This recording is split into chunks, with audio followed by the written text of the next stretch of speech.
Hello friends, मैं हूं नीलाशा और स्वागत है आप सभी का मेरे चैनल स्टडी विद नीलाशा में।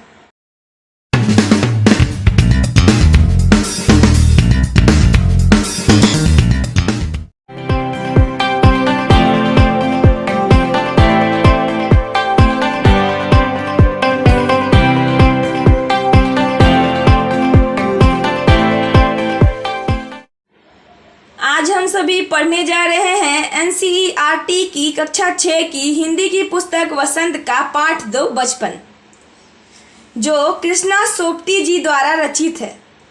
पहले हम सभी कृष्णा सोपती के बारे में कुछ महत्वपूर्ण बातें जान लेते हैं। कृष्णा सोपती जी का जन्म 18 फरवरी 1925 ईस्वी को हुआ था।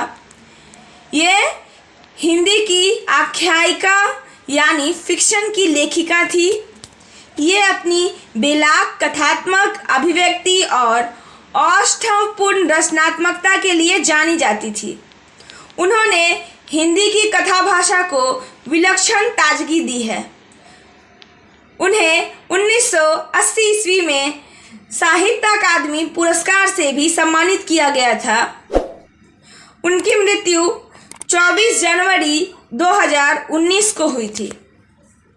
उनकी यह रचना बचपन संस्मरण विधा की रचना है, जिसमें उन्होंने अपने बालकाल के कुछ यादगार एवं स्मृतिपूर्ण दिनों के बारे में वर्णन किया है। तो चलिए अब पढ़ना शुरू करते हैं। मैं तुम्हें अपने बचपन की ओर ले जाऊंगी। मैं तुमसे कुछ इतनी बड़ी हूँ कि तुम्हारी दादी भी हो सकती हूँ, तुम्हारी नानी भी, बड़ी बुआ भी, बड़ी मौसी भी। परिवार में मुझे सभी लोग जीजी कहकर ही पुकारते हैं। लेखिका यहाँ पर कह रही हैं कि वह हमें अपने बचपन की ओर लेकर जाएंगे। वह कहती हैं कि वह हमारी दादी की उम्र की भी हो सकती है या हमारी नानी की उम्र की भी, वह हमारी बुआ की उम्र की या मौसी की उम्र की भी हो सकती हैं। उनके परिवार में सभी लोग उन्हें जीजी कहकर पुकारते हैं। हाँ, मैं इन दिनों कुछ बड़ा यानी उम्र में सयाना महसूस करने लगी हूँ, शायद इसलिए कि पिछली शताब्दी में पैदा हुई थी। मेरे पहनने ओढ़ने में भी काफ़ी बदलाव आए हैं। पहले मैं रंग बिरंगे कपड़े पहनती रही हूँ, नीला, जामुनी, ग्रे, काला, चॉकलेटी। अब मन कुछ ऐसा करता है कि सफ़ेद पहनो। गहरे नहीं, हल्के रंग। मैंने पिछले दशकों में तरह तरह की पोशाकें पहनी हैं। पहले फ्रॉक, फिर निकरवॉकर, स्कर्ट, लहंगे, गरारे और अब चूड़ीदार और घेरेदार कुर्ते। लेखिका कह रही हैं कि वह वर्तमान समय में अपने आप को कुछ सयाना उम्र में बड़ा महसूस करने लगी हैं। उन्हें लगता है कि शायद वह पिछली शताब्दी में पैदा हुई थी, इसलिए उनमें यह भावना आ रही है। उनके पहनने ओढ़ने में भी काफ़ी बदलाव आए हैं। पहले वह रंग बिरंगे कपड़े पहनना पसंद करती थी, जैसे ग्रे हुआ, जामुनी हुआ, काला, चॉकलेटी, नीला इत्यादि। और अभी उनका मन करता है कि वह सफ़ेद और हल्के रंग के ही कपड़े पहने। उन्होंने अपने बचपन के दिनों में अनेक तरह की पोशाकें पहनी हैं। पहले उन्होंने फ्रॉक, निकरवॉकर, स्कर्ट, लहंगे, गरारे इत्यादि कपड़े पहन चुके हैं और अब चूड़ीदार और घेरेदार कुर्ते पहनती। बचपन के कुछ फ्रॉक तो मुझे अब तक याद हैं। हल्की नीली और पीली धारी वाला फ्रॉक, गोल कॉलर और बाजू पर भी गोल कफ, एक हल्के गुलाबी रंग का बारीक चुन्नटों वाला घेरेदार फ्रॉक, नीचे गुलाबी रंग की फ्रिल। उन दिनों फ्रॉक के ऊपर की जेब में रुमाल और बालों में इतराते रंग बिरंगे रिबन का चलन था। लेमन कलर का बड़े प्लेटों वाला गर्म फ्रॉक जिसके नीचे फट टंगी थी। 2 ट्यूनिक भी याद है, एक चॉकलेट रंग का और अंदर की कोटी प्याजी, दूसरा ग्रे और उसके साथ सफ़ेद कोटी। लेखिका कहती हैं कि उन्हें बचपन के कुछ फ्रॉक अभी भी याद है। उनकी एक फ्रॉक थी जिसपे नीली और पीली धारियाँ बनी हुई थी। उसका कॉलर गोल था और बाजू पर भी गोल कफ बना हुआ था। उनकी एक हल्के गुलाबी रंग की बारीक चुन्नटों वाली घेरेदार फ्रॉक थी जिसके नीचे गुलाबी रंग की फ्रिल लगी हुई थी। उन दिनों फ्रॉक के ऊपर की जेब में रुमाल और बालों में रंग बिरंगे रिबन बांधने का ट्रेंड था, यानी चलन था। उनकी एक लेमन कलर की बड़े प्लेटों वाली गर्म फ्रॉक थी जिसके नीचे फर टंगी थी। उन्हें 2 ट्यूनिक भी याद है, जिसमें से एक चॉकलेटी रंग की थी जिसकी अंदर की कोटी प्याजी थी और दूसरी ग्रे रंग की थी जिसकी कोटी सफ़ेद थी। मुझे अपने मोज़े और स्टॉकिंग भी याद है। बचपन में हमें अपने मोज़े खुद धोने पड़ते थे और नौकर या नौकरानी को नहीं दिए जा सकते थे, उसकी सख्त मनाही थी।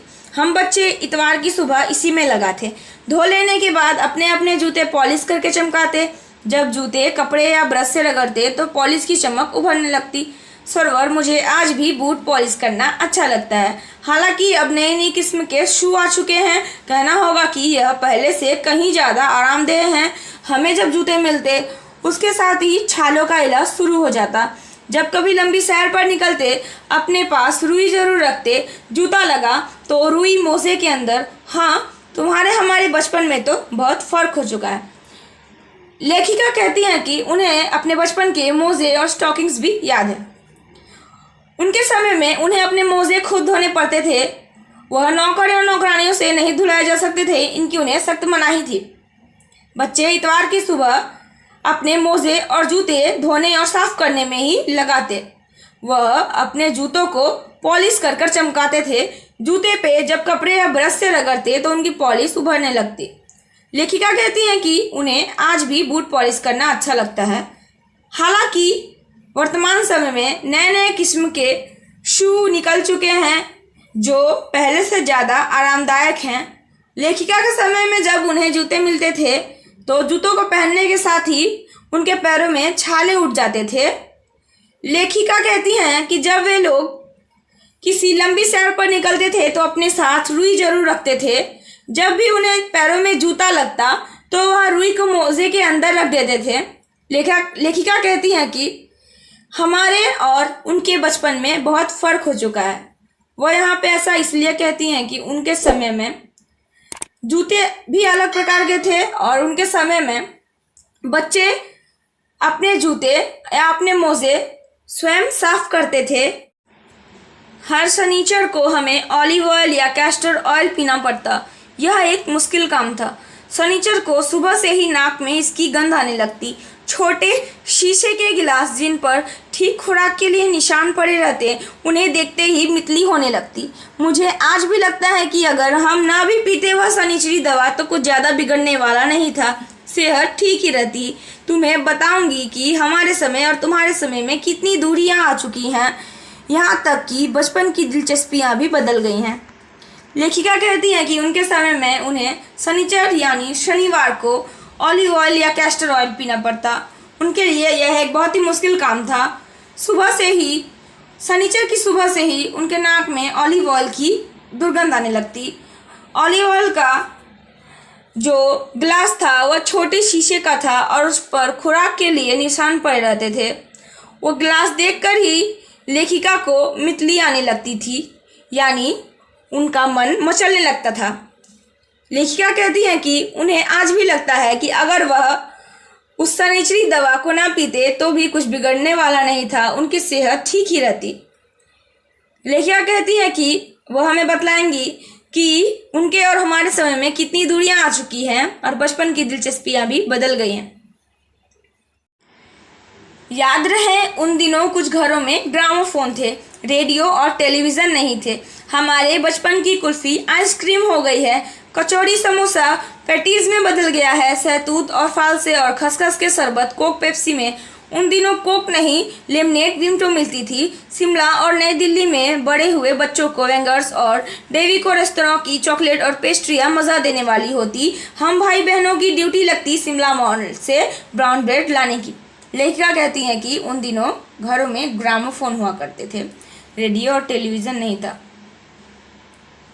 यानी उन दिनों दूरदर्शन, एंटरटेनमेंट, मनोरंजन की उतनी फैसिलिटीज़ नहीं हुआ करती थी। लेखिका कहती हैं कि उनके बचपन में जो कुल्फ़ी मिलती थी वह आज की आइसक्रीम में बदल गई है। जो कचौड़ी और समोसा मिलते थे वह आजकल पैटीज़ में बदल गया है। सहतूत, फालसे, खसखस के शरबत, कोक और पेप्सी में। उन दिनों कोक नहीं मिलती थी, उनकी जगह लेमनेड और विमटो मिलती थी। लेमनेड नींबू का ही एक तरह का शरबत होता है और विमटो भी एक तरह की शरबत होती है। शिमला और नई दिल्ली में बड़े हुए बच्चों को वेंगर्स और डेविको रेस्तरां की चॉकलेट और पेस्ट्रियाँ मज़ा देने वाली होती। लेखिका कहती हैं कि शिमला और नई दिल्ली में जो बच्चे पले बड़े होते थे उस समय, उन्हें वेंगर्स और डेविको रेस्तरां, ये सभी रेस्टोरेंट के नाम हैं। इनकी चॉकलेट और पेस्ट्रियाँ काफ़ी ही स्वादिष्ट और मज़ा देने वाली होती। लेखिका कहती हैं कि उनके भाई बहनों की ड्यूटी लगती शिमला मॉल से ब्राउन ब्रेड लाने की। तो बचपन संस्मरण का पार्ट 1 यहीं पर समाप्त होता है। मैं इसका पार्ट 2 आपके सामने जल्द लेकर हाजिर होंगी। अगर आपको मेरा ये वीडियो अच्छा लगा तो आप मेरे वीडियो को लाइक और शेयर करना बिल्कुल ना भूलें और आप मेरे चैनल को ज़रूर सब्सक्राइब करें। Thank you.